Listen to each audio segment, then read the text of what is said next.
¿Qué creen ustedes que es una amonestación? A ver, un llamado de atención. De pronto para los que juegan fútbol, hay amonestaciones dentro de un partido de fútbol. ¿Será que le puedes pasar esto, Jonathan? ¿O abre, papi? La parte de atrás. Una amonestación es una tarjeta amarilla dentro del partido de fútbol. Una tarjeta amarilla básicamente le dice, si vuelves a cometer falta, roja. Es como una advertencia antes. Ahora, el escritor de los Hebreos hace una amonestación a la iglesia. ¿Cuál es la amonestación? Capítulo 6, versículo 1. Perdón. Capítulo 5, versículo 11. Capítulo 5, versículo 11. Dice así: acerca de esto tenemos mucho que decir y difícil de explicar, por cuanto os habéis hecho, ¿qué dice? Tardos para oír, porque debiendo ser ya maestros después de tanto tiempo, tenéis necesidad de que os vuelva a enseñar cuáles son los primeros rudimentos de las palabras de Dios, y habéis llegado a ser tales que tenéis necesidad de leche y no de alimento sólido. Versículo 13. Y todo aquel que participa de la leche es inexperto en la palabra de justicia, porque es niño. ¿Cuál es la amonestación que está haciendo aquí el escritor de los Hebreos? Le está diciendo, mire, muchos de nosotros tenemos bastantes años en el Evangelio. Incluso los que estamos aquí, hay pocos que tenemos 1 o 2 añitos. Tenemos algunos, pero muy pocos. La mayoría ya somos veteranos de guerra. Algunos tenemos por ahí posiblemente 5, 6, 10, 15, 20 años en el Evangelio. ¿Cuántos años tengo yo, hermanos? Yo me convierto al Señor a la edad de 9 años. Que yo recuerdo, bien así, 9 años. Antes iba a la iglesia y en lo que recuerdo, yo recuerdo mucho que me hacían repetir la oración de fe desde muy niño, por ahí 6, 7 años. Repita esta oración y yo la repetía. Pero que yo tenga conciencia como tal, que yo diga, ese día yo definitivamente me arrepentí, conocí al Señor a la edad de 9 años. Y ahora tengo 30. Es decir, que tengo aproximadamente en el Evangelio 21 años. La hermana María decía ahorita 30 años, ¿no, hermana? 30 años en el Evangelio. Usted piensa ahí cuántos tiene, 1, 6 meses, un mes, bueno, no sé. Pero algunos podemos tener muchos años. Y el escritor de los Hebreos dice, yo tengo 21 años en el Evangelio, una persona de 21 años, ¿qué debería comer? Una buena carne, como decía Jonathan, una buena hamburguesa ahorita con su ensaladita, ¿verdad? Si yo le doy una hamburguesa a un bebé de 6 meses, pues este niño está posible a morir, ahogado, o de pronto intoxicado por todas las salsas y todo lo que pueda tener una hamburguesa. Pero para alguien de 21 años, normal. Uno se la come y hasta dice, me faltó, tener una más. ¿Verdad que sí? A los que comemos bueno. Ahora, llevando esto al aspecto espiritual, ¿sería normal que una persona de 21 años siga tomando leche materna? ¿Verdad que no? ¿Pero qué le pasa a ese joven? Imagínese un muchacho de 21 años ahí en los brazos de la mamá y todavía ahí mamando del seno de la mamá. Uno dice, ¿pero qué pasa? Si a veces yo personal he visto niños de 10 años que todavía maman la tetica de la mamá y uno dice, eso está como raro, eso no es normal.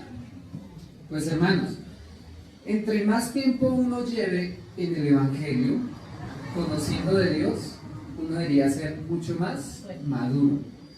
Debería estar comiendo uno cosas más sólidas. Y el escritor de los Hebreos, aquí en el capítulo 6, y finalizando el 5, está diciendo, mire, dentro de la iglesia pueden haber muchas personas de muchos años en el Evangelio que ya deberían ser, dice ahí, maestros. Deberían estar sirviendo, deberían estar haciendo muchas cosas y no lo están haciendo. ¿Qué pasa? ¿Por qué?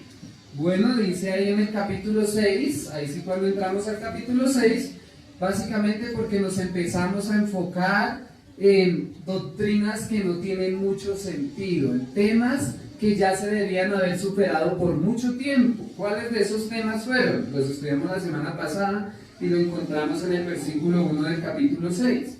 Entonces, primera doctrina acerca del arrepentimiento y de las obras muertas. Habíamos dicho, la salvación es gratuita, no es por obras. Pero muchos años, 20 años y otra, recuérdeme cómo es la salvación. Uno como que dice, ¿qué pasa? Usted 20 años, ¿cómo le voy a volver a recordar cómo es la salvación? También nos decía acerca del bautismo. Se supone que en los primeros años que uno llega al Evangelio se bautiza. Y alguien de 20 años, ¿cómo no va a volver otra vez a explicarle acerca del bautismo, acerca de la imposición de las manos, de la resurrección de los muertos, del juicio eterno? Entonces, es algo que ya debe estar dentro de nosotros. Debemos tenerlo muy claro. Y si es que usted no lo tiene muy claro, bueno, lo va a aprender. ¿Cómo? En un discipulado que tenemos, si usted de pronto es nuevito, que algunos ya lo están llevando. Ahora, lo bonito cuando uno estudia la palabra de Dios es que Dios no solamente regaña, porque hay veces que Dios tiene que jalarnos las orejas y decir, Miguel, estás mal, estás haciendo las cosas mal, ¿qué pasa? Tú ya deberías ser maestro, Miguel, ¿qué pasa? Él no solamente nos regaña, sino que también nos anima. Y ahí es donde entramos al texto que vamos a estar estudiando el día de hoy, hermanos, que es a partir del versículo 10. La semana pasada estudiamos algunas cosas de este versículo, pero el día de hoy vamos a estudiarlo mucho mejor. El versículo 10 nos dice, porque Dios no es injusto para olvidar vuestra obra y el trabajo de amor que habéis mostrado hacia su nombre, habiendo servido a los santos y sirviéndoles aún. Una de las cosas bonitas de nuestro Dios, hermanos, es que aunque nosotros caemos muchas veces en el pecado, como decía Jonathan, que ahorita vamos a ver cómo Dios encaja todas las enseñanzas siempre, yo no sé cómo lo hace, pero lo hace, y nos va a decir, es cierto que a veces nos descuidamos y hemos dejado un poco nuestra relación con el Señor, pero Dios no ha olvidado las cosas que hacemos para Él, por pequeñas que sean. A veces cuando uno recibe un regaño de parte de la mamá o de parte del papá o de parte de alguien de autoridad, lo primero que uno se le viene a la mente cuando lo regañan es, ay, pero usted ya se olvidó que yo hice tal cosa. Por ejemplo, haciendo un ejemplo fácil de la casa, la mamá le dice, Miguel, ¿por qué no me lavó los platos en la cena? ¿Por qué no me lavó los platos a eso de las 7 de la noche? Y uno lo primero que piensa como hijo es, pero ya se le olvidó que yo lavé la del desayuno y la del almuerzo. ¿Por qué me regañan por los de la cena? ¿Verdad que sí? Cuando uno recibe un regaño, uno está como asumiendo, pero te olvidas de todo lo que yo he hecho. ¿Por qué me regañas cuando fallo y a veces no me alientas cuando he hecho las cosas bien? Y a veces nosotros llegamos a pensar lo mismo de Dios. Cuando recibimos una reprensión de Dios, un regaño como en esta ocasión es, pero Señor, ¿te acuerdas que yo he hecho otras cosas para ti? Sí, yo sé que fallé en esta oportunidad, pero también he hecho cosas para ti, Señor, ¿qué pasa? Y el escritor de los Hebreos, entendiendo esto, dice, antes de que trates de pensar mal de Dios, porque pueda estarte en este momento regañando, recuerda que Dios, dice ahí, no es injusto para olvidar vuestra obra y la obra de amor que habéis hecho para los santos y para mí, dice el Señor. Entonces, hermanos, es cierto que nosotros hemos podido hacer muchas cosas para Dios. Todos los años que usted tenga de ministerio, de servicio al Señor, usted pudo haber hecho muchas cosas. Pero que usted haya hecho muchas cosas para el Señor no nos da el aval de que ahora yo me relaje. Como que, ay, ya serví a Dios 20 años, ya quiero un descansito. O ya no quiero seguir, me siento agotado. Mire justamente lo que dice el versículo 12. Dice el versículo 12, a fin de que no os hagáis perezosos. Sí. Cuando Jonathan estaba enseñando, yo decía, ay Señor, ¿usted cómo alinea todo? Porque Jonathan decía, a veces a nosotros nos da pereza levantarnos a las 5 de la mañana para orar. Miren, soy pastor, pero es la realidad. Hay veces que uno suena el despertador y yo, por ejemplo, me levanto más o menos a las 4:30 de la mañana todos los días, oro y leo una porción. Pero sabe que hay veces que suenan 4:30 de la mañana, yo salgo a las 5 siempre a trabajar en el carro. Y 4:30 y yo, ahí me demoro 10 minutos en el mientras me baño y yo digo, Señor, hoy 10 minuticos más. Y me levanto ya solo a bañarme y a salir al trabajo. ¿Saben qué, hermanos? Jonathan lo decía muy bien, hay una lucha entre lo que yo quiero hacer y lo que yo sé que debo hacer. Porque día a día nosotros o decidimos hacer lo que sé que debo hacer, o voy a terminar decidiendo hacer lo que sé que no debo hacer. Y una de las cosas que yo debo decidir día a día es: voy a obedecer al Señor, voy a hacer la voluntad del Señor. Y sabe que eso a veces se nos dificulta decidir, y eso a veces se nos dificulta hacer. ¿Por qué? Porque hay cosas que en el trajín del día a día olvidamos. Y por eso aquí el escritor de los Hebreos dice: mire, yo sé que tú has trabajado mucho para el Señor en el tiempo que tú lleves en el Evangelio. Yo sé que tú has servido al Señor, has buscado al Señor. El Señor no se olvida de eso, no se va a olvidar. ¿Saben de qué es lo único que se olvida Dios? ¿Alguien sabe? De los pecados. Eso es algo una doctrina sorprendente, porque Dios es omnisciente. Es decir, que Dios lo sabe todo. Pero eso es sorprendente. Si Dios lo sabe todo, ¿podrá olvidar algo? No. Pero, de manera sorprendente, dice allá en Miqueas y en Isaías 58 que Dios olvida nuestros pecados y los arroja a lo profundo del mar y no se acordará más de ellos. Eso es sorprendente, porque no encaja que un Dios que sabe todo olvide algo, pero Él olvida nuestros pecados. Pero Él no olvida. ¿Dios hace algo por mí? La propia voluntad, sí. Porque Él quiere olvidar nuestros pecados, es que lo hace. Pero Él recuerda lo que tú has hecho para Él.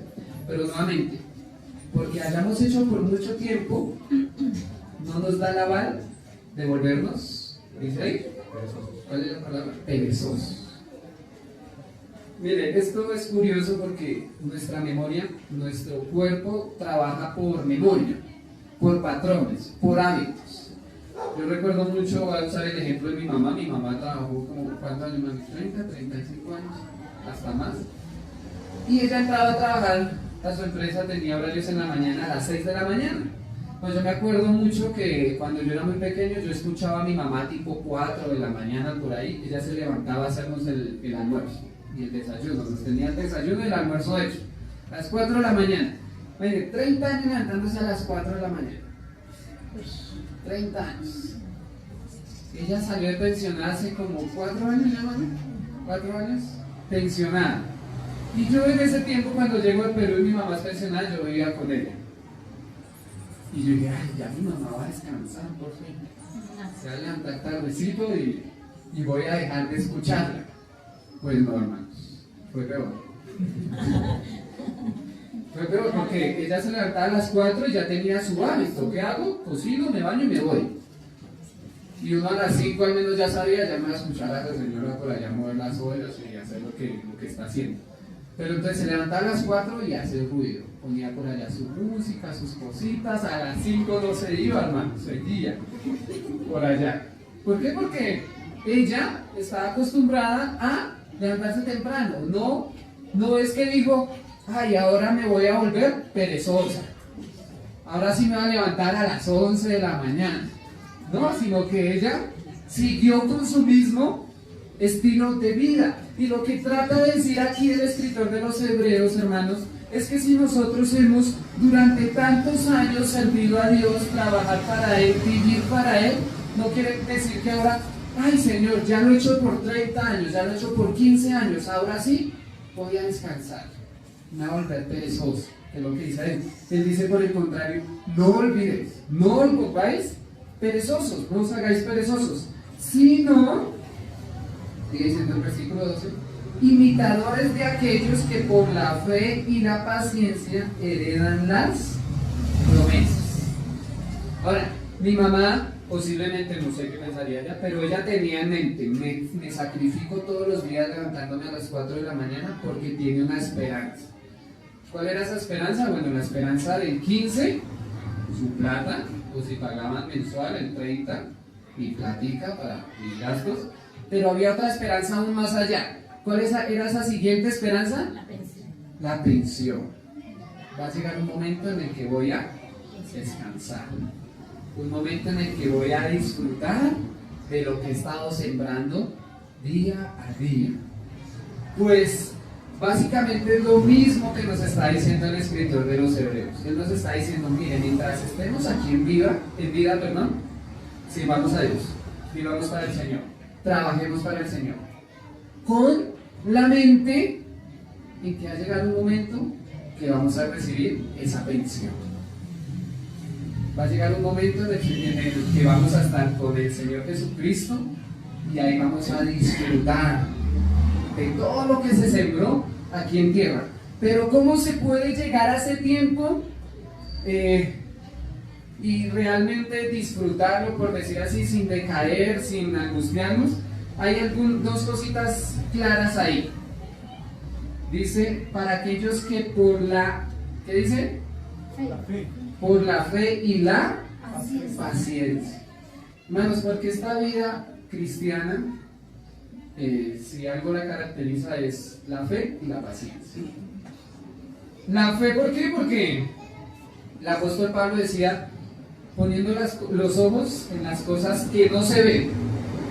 Y uno dice, ¿cómo voy a ver algo que no se ve?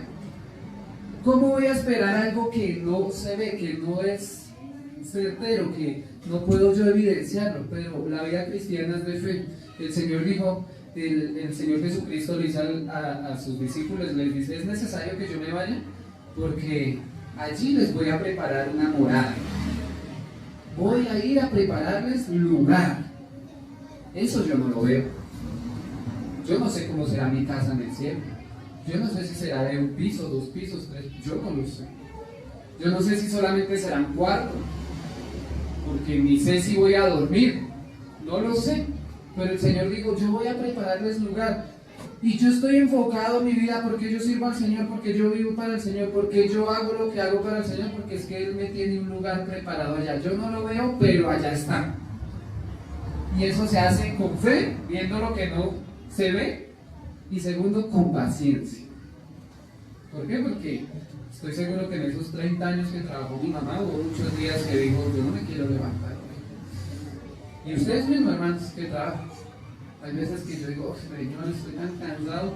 Sí, pero tengo que pagar el arriendo, tengo que darle alimento a mi esposa, a mi hijo, tengo que X y Y uno dice, aunque no tenga con paciencia, me levanto con esfuerzo y sigo. Y la vida cristiana es así. Aunque a veces no queremos, como decía Jonathan, aunque no queremos, aunque está esa lucha, ¿sabe qué? Yo decido todos los días hacer el bien, decido todos los días obedecer a mi Señor, teniendo algunos ejemplos. El primer ejemplo que nos va a dar el escritor de los Hebreos en el versículo 13, nos dice, porque cuando Dios hizo la promesa a Abraham, no pudiendo jurar por otro mayor, juró por sí mismo. En el versículo anterior nos decía que nosotros tenemos que ser imitadores. Y en este caso nos va a dar imitar a Abraham. Y como hemos estudiado muchas veces por medio de mí acerca de Abraham, Abraham es alguien de fe.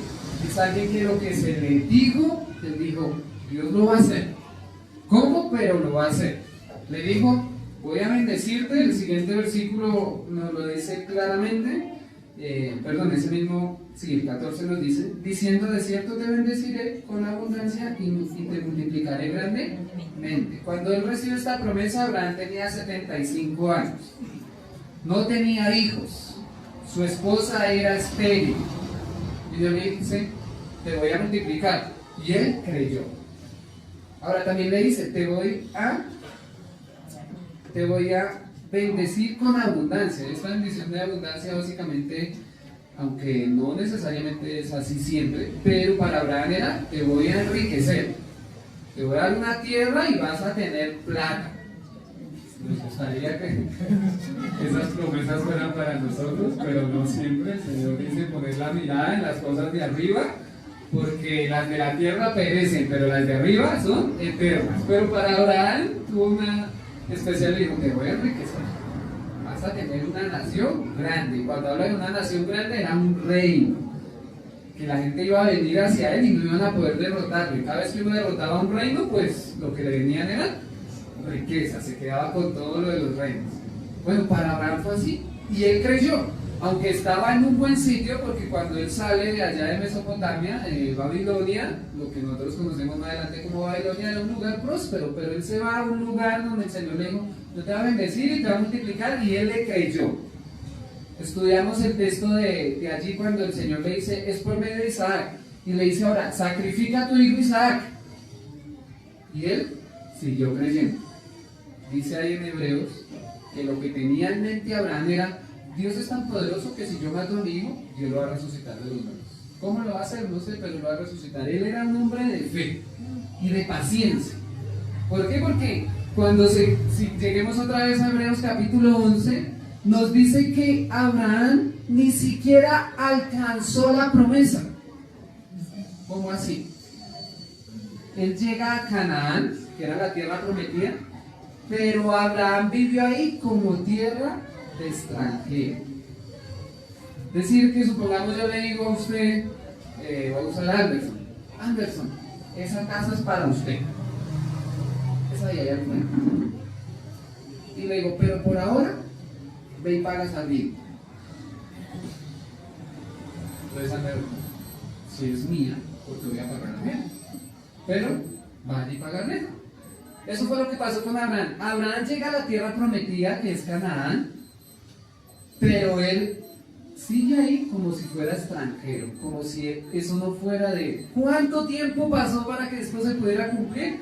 Bueno, no tengo los años exactos, pero pasa la generación de Isaac, Jacob, José, 400 años de toda la generación, y hasta ahí obtienen Canaán, que se volvió Israel.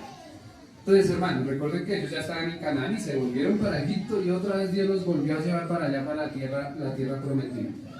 Hermanos, Dios el día de hoy nos quiere animar a que sigamos sirviendo a Dios, volvamos a enderezar nuestros caminos, empecemos a hacer las cosas de manera correcta, porque Dios nos ha hecho algunas promesas.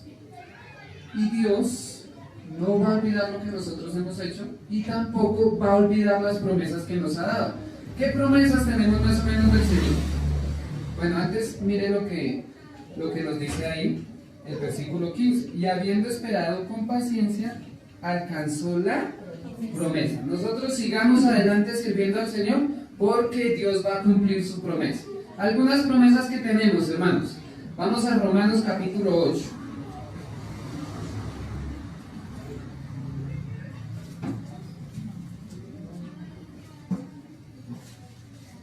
Romanos capítulo 8, versículo 28.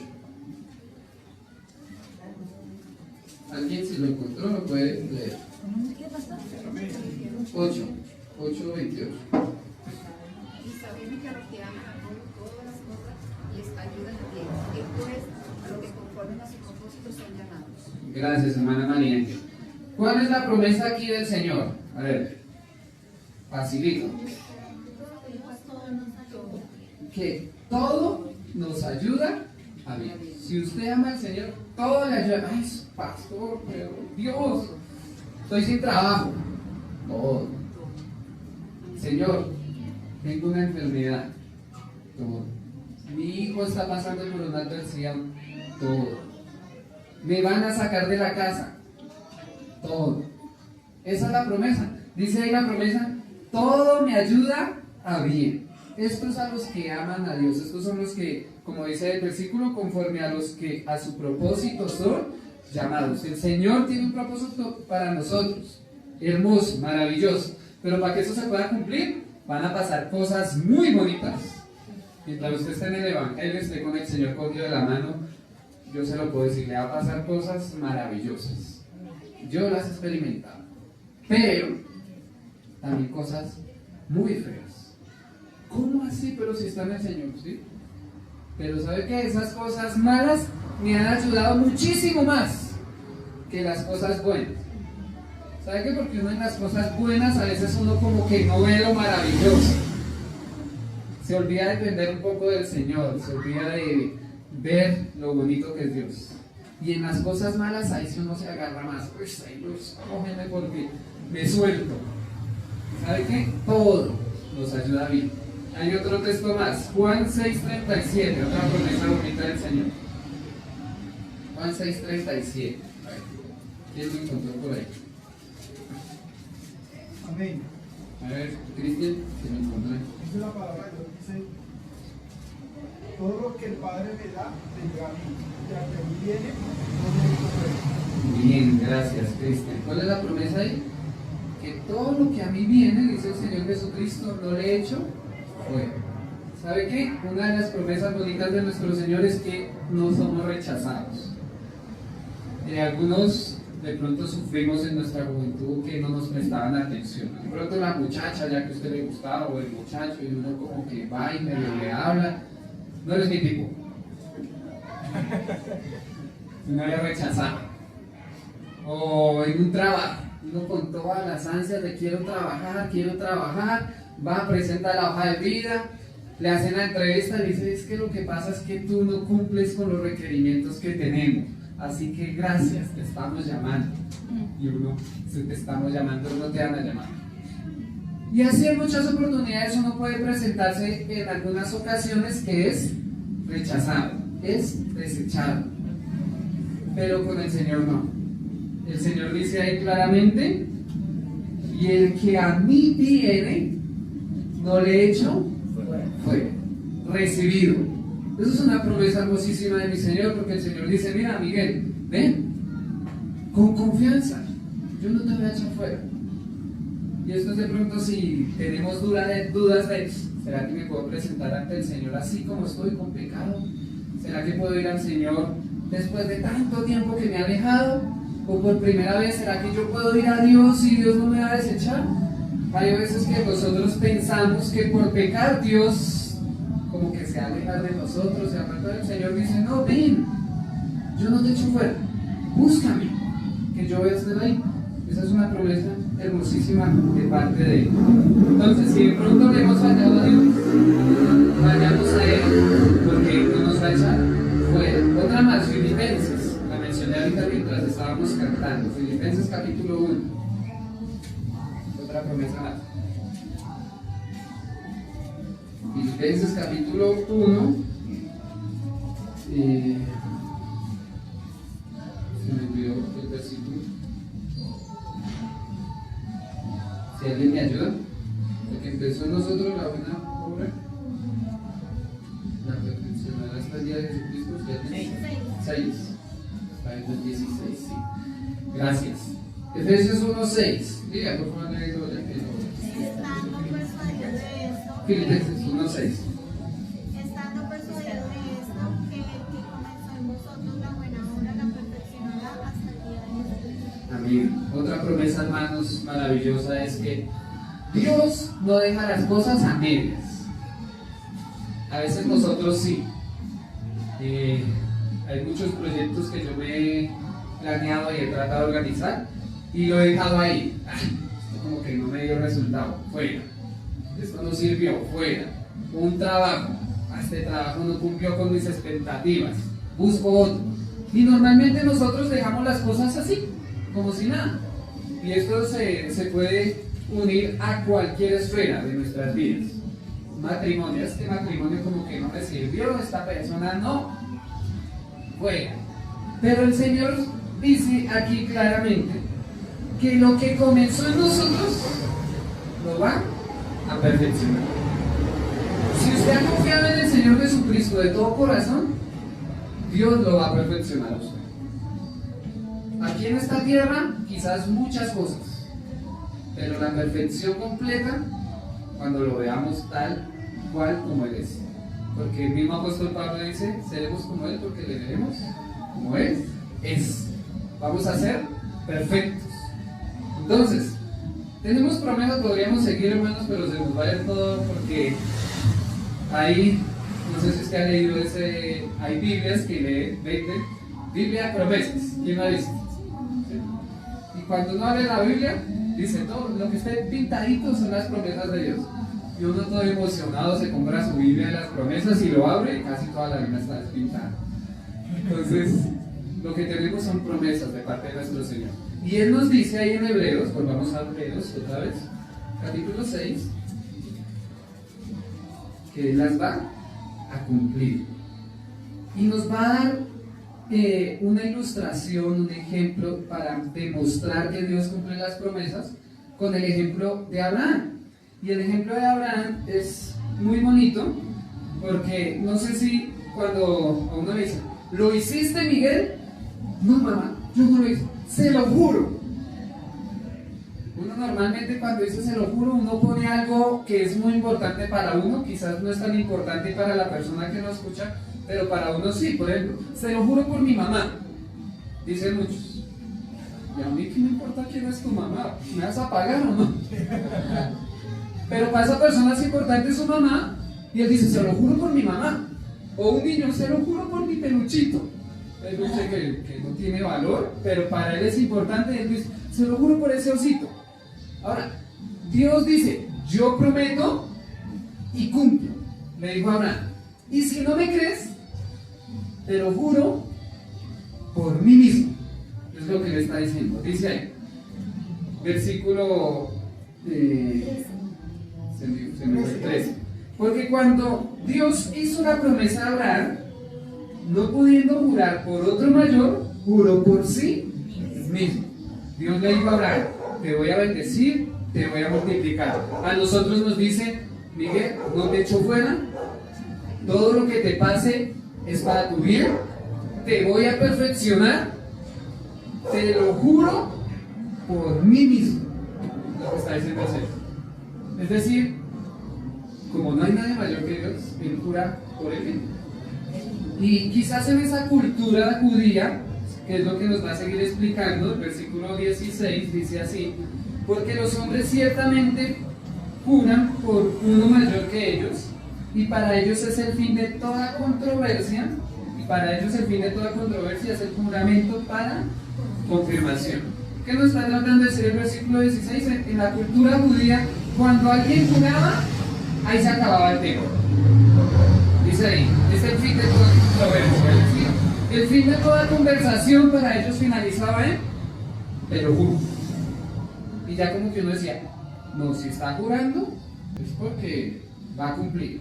Es verdad, ahí se acaba el tema. Quizás en nuestra cultura no es así, y el mismo Señor Jesucristo después dice que no debemos jurar ni por el cielo, ni por la tierra, ni por nada. Que tu sí sea sí y tu no, no. Nosotros como creyentes no necesitamos este recurso de decir, te lo juro, porque nuestro sí debería ser sí, punto. Allá, así va a ser, así debe ser. ¿Bien? Pero para ellos, toda conversación terminaba con un te lo juro. Se va a cumplir, te lo juro. Y es lo que nos está diciendo. Para Abraham, la confirmación fue que Dios le dijera, mira, te lo juro por mí mismo. Dios nos ha prometido a nosotros muchas cosas, hermanos, y Él las va a cumplir. A veces pareciera que no, porque ¿para qué le vamos a mentir? A veces uno, Señor, pero tú dices que todas las cosas me ayudan a bien, pero es que no encuentro propósito en esto. Estoy cansado, Señor, no puedo. Y dice, Miguel, yo te prometí que va a ser así, confía en mí, y debemos confiar en Él. Seguimos leyendo, versículo 18. Para que por dos cosas inmutables, en las cuales es imposible que Dios mienta, tengamos un fortísimo consuelo, los que hemos acudido para asirnos de la esperanza puesta delante de nosotros. Así que, hermanos, va a concluir el capítulo 6 en el estudio del día de hoy, en que nosotros estamos en lo mejor, estamos puestos en el lugar correcto, estamos debajo exacto. Hay un video que le estoy molestando mucho, perdón usar, como dice Jonathan, el testimonio personal. Hace poquito perdió el Barcelona y el Real Madrid ganó. y vi un videito por ahí que hay una esposa que le regala una camiseta del Real Madrid a un hincha del Barcelona. Y el argumento que usa la esposa le dice, mira, pásate al bando feliz. Le dice así, si tú estás con el Real, pero nadie usa eso para los madridistas, si tú estás en el Real, tú vas a estar feliz. Allá siempre lloras, aquí eres feliz. Más o menos era lo que trataba de decir el video la esposa. Y el esposo le dice, ¿por qué me haces esto? Y ahí medio dramático. Mire, cuando estamos con Dios, con Jesús, estamos en el lugar correcto. Ahí sí realmente vamos a estar felices. Ahí sí estamos bien. ¿Por qué? Porque el argumento que usan aquí dice, hay dos cosas inmutables. La primera, es imposible que Dios mienta. Si Dios te dijo que te va a ayudar, te va a ayudar. Mateo 28 dice que Él va a estar con nosotros todos los días hasta el fin del mundo. Si Dios, Jesucristo, dijo que va a estar con nosotros todos los días hasta el fin del mundo, es porque Él está con nosotros todos los días hasta el fin del mundo. ¿Por qué? Porque es imposible que Dios mienta. Él está ahí con nosotros porque Él no miente. Y segundo, nos dice que tenemos una esperanza. Bueno, antes de eso dice, es imposible que Dios mienta. Tengamos un fortísimo consuelo, los que hemos acudido, para asirnos de la esperanza puesta delante de nosotros. Entonces, nos va a usar un ejemplo musical. Aquí quien sabe de pronto un poquito de música para que me ayude, pero hay tonalidades en la música y el tono más alto está fuerte y fortísimo. No sé si Jonathan de pronto ya me olvidó la teoría musical, pero el tono más alto es fortísimo, hablando de que nadie puede llegar hasta ese tono. Y aquí nos está hablando, está usando más o menos lo mismo. Dice, tengamos un fortísimo consuelo, o sea, aún más fuerte. A veces uno se consuela con algunas cosas superficiales. Por ejemplo, cuando uno pierde un ser querido, el consuelo que uno tiene en muchas oportunidades es, la voy a ver o lo voy a ver allá. Eso es un consuelo muy fuerte, uno se anima mucho. Pero ¿sabe cuál es el consuelo más fortísimo aún en eso? Que Él está con el Señor.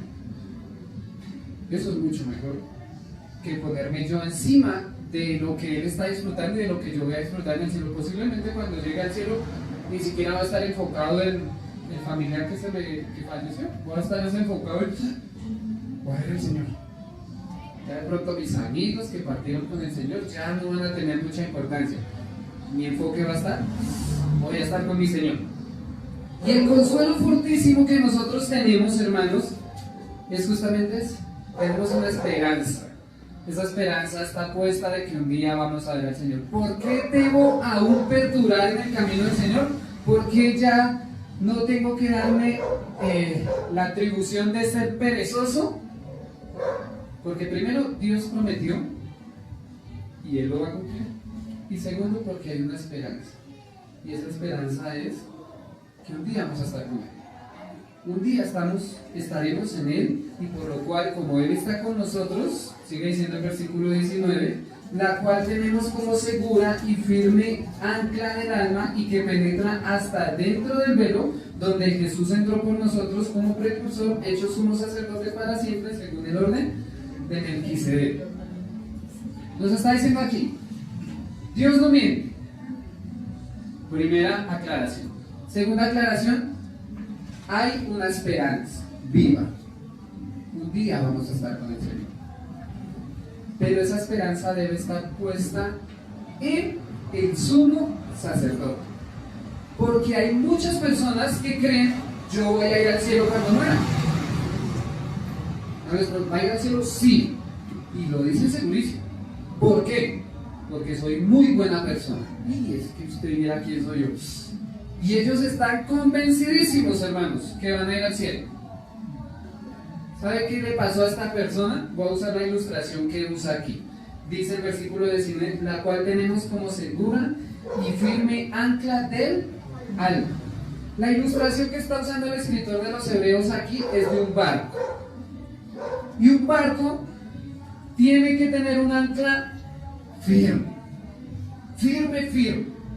¿Por qué? Porque esos barcos van a toda velocidad, rompiendo la corriente del mar, rompiendo cualquier marea, cualquier ola. Ese barco tiene que ir súper, no sé cuánta velocidad es un barco, pero me imagino que va muy, muy fuerte. Y aparte de eso, las olas impulsan y X y Y cosas impulsan el barco. Ahora, imagínense que el ancla de esta persona, tenemos dos barcos, van al tiempo, un ancla. Un barco dice, yo voy al cielo, y la otra dice, yo también. Un barco dice, yo voy al cielo por Jesucristo. Jesucristo pagó mis pecados. Jesucristo me ha salvado. Yo no he tenido que hacer nada. Yo solamente le recibí como mi Señor y Salvador. Y el otro dice, yo he sido muy buena persona, yo he hecho las cosas a mi manera, bien, soy muy bueno, voy a ir al cielo. Ahora, la ilustración que usa el barco es, usted tiene que frenar. Tire su ancla, los dos tiran el ancla. El ancla es súper fuerte, las mejores anclas las tienen las dos, las mejores anclas, y la tiran. Y uno se frena y el otro no.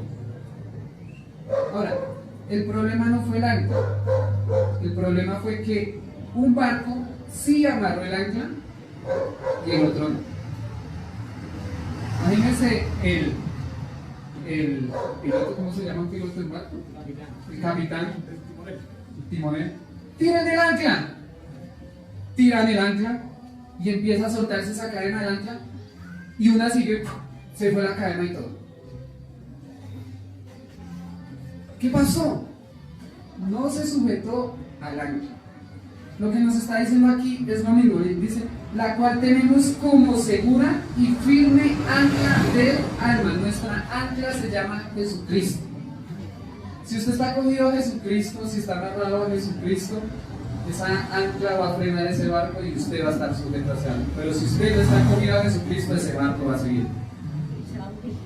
Y va a seguir, va a seguir, y su destino, según lo que dice Juan, es la condenación. Pero los que hemos creído en esa ancla, va a detenernos. Y nos sigue diciendo ahí, y que penetra hasta dentro del velo.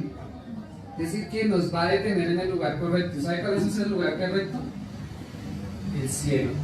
Con nuestro Señor. La ilustración que nos usa aquí del velo es la presencia de Dios. Vamos a verlo después en el capítulo 7 con todo esto del sacerdocio de Melquisedec. Pero si ustedes recuerdan muy bien, cuando el Señor Jesucristo muere, ¿qué es lo que pasa? El velo se rompió de arriba a abajo. Nos está diciendo, ¿sabe qué? Al velo ahora sí puede entrar cualquiera. Lo vamos a estudiar en el capítulo 7. Pero ¿quién entraba en el velo? ¿Quién entraba al lugar santísimo? Solamente el sumo sacerdote. Y una vez al año. Pero gracias a que estamos sujetos a esa ancla, dice ahí que podemos entrar allí. Nos deja ahí, dice, y que penetra hasta dentro del velo. Cuando el ancla es lanzado en el mar, el barco se va a quedar en ese lugar donde fue lanzado el ancla. Cuando nosotros fue lanzado Jesucristo y entró en ese velo, en ese lugar santísimo, nosotros tenemos derecho a entrar ahí. Versículo 20 finaliza diciendo, donde Jesús entró por nosotros como precursor. ¿Qué es un precursor, hermanos? Es alguien que abre camino. Alguien que abre camino, pocas palabras. Es el que entra primero y habilita. No sé, los que han podido entrar, se me da el tiempo. Los que han ido al campo, yo recuerdo mucho, una vez fuimos a una vereda con mi esposa que se llama CP4, allá en Perú. Y habían varios lugares donde había maíz y cosas así altas, que uno no alcanzaba a ver hacia allá. No sé qué planta era, la verdad, habían árboles de limones alrededor, porque ellos cosechaban limones y mangos, pero dentro había una hierba muy alta. Y un hermano que se llama Santos me dijo, pastor, hágase atrás mío, pero no se corra porque se va a perder. Y yo, bueno, usted me diga, yo no conocía nada. Pero él empezaba con su machete a abrir camino. Y entonces, uno evidentemente cuando empezaba a meterse, uno solamente podía ver hacia atrás lo que ya estaba roto, y eso porque caía en la ramita, y el resto era uno no veía nada. Si uno no iba enfocado en él, se perdía. No había forma de llegar al velo. No había forma de llegar al lugar santísimo. A no ser que alguien se supiera el camino y yo fuera atrás de él. Ese que iba adelante era Jesucristo. Y él fue abriendo camino como nuestro precursor. Y el camino que él nos lleva es adentro del velo, al lugar santísimo, al cielo. Por eso el mismo Señor Jesucristo dice allí en Juan: yo soy el camino, la verdad y la vida. Nadie viene al Padre sino por mí. ¿Por qué nadie vino al Padre? Porque es que nadie se sabía el camino. Solamente Él es el camino. Así que, hermanos, podemos estar totalmente seguros el día de hoy que un día vamos a estar con nuestro Señor por dos argumentos claves. El primero, ¿quién lo prometió? Y el que lo prometió fue Dios mismo. Y segundo, es imposible que Dios mienta. Así que, primero, tenemos la promesa de parte de Dios, y segundo, Él no miente. Es decir, que esto es totalmente seguro. Si usted está en Cristo, usted está en el lugar correcto, está en el mejor lugar, en el lugar más seguro, está en la ancla más firme, que ese es Jesucristo. Y un día, cuando estemos allá delante de Él, vamos a decir: realmente escogimos el bando correcto, realmente me puse en el lugar perfecto, y ese es Jesucristo. Amén. Finaliza diciendo: hechos unos sacerdotes para siempre según el orden de Melquisedec. La otra semana, confiando en el Señor, hermanos, vamos a ubicarnos en quién era Melquisedec, cómo Melquisedec se vuelve una pieza fundamental para que el Señor Jesucristo sea nuestra ancla firme. Y bueno, vamos a seguir ahí estudiándolo y abarcando este tema tan maravilloso. Pero lo que yo quiero que usted se lleve el día de hoy es: usted está en el lugar correcto. ¿Por qué? ¿Por quién lo prometió? Y porque es imposible que Dios mienta. Amén. Oremos. Amado Padre, muchas gracias te damos en esta mañana por tu bendita y hermosa palabra. Gracias porque estamos totalmente seguros de que tú no mientes. Estamos totalmente seguros de que tú vas a cumplir con tus promesas. Tantas promesas que tenemos en las Escrituras, Señor, en tu palabra. Estamos seguros que tú las vas a cumplir. Y ayúdanos a vivir confiados en ellos, Señor, como leímos en tu palabra, con fe y paciencia. Que caminar tuyo es de fe y paciencia, Señor. Así que gracias por lo que haces y seguirás haciendo. Fortalécenos, cuídanos y ayúdanos a poder vivir para ti. Que esta amonestación, Señor, que nos dice que ya debemos ir comiendo comidas sólidas de maestros, servirte a ti, podamos tenerla presente, Señor, y nos empecemos a encaminar a obedecer. Gracias, amado Padre, por lo que haces y seguirás haciendo en Cristo Jesús. Amén.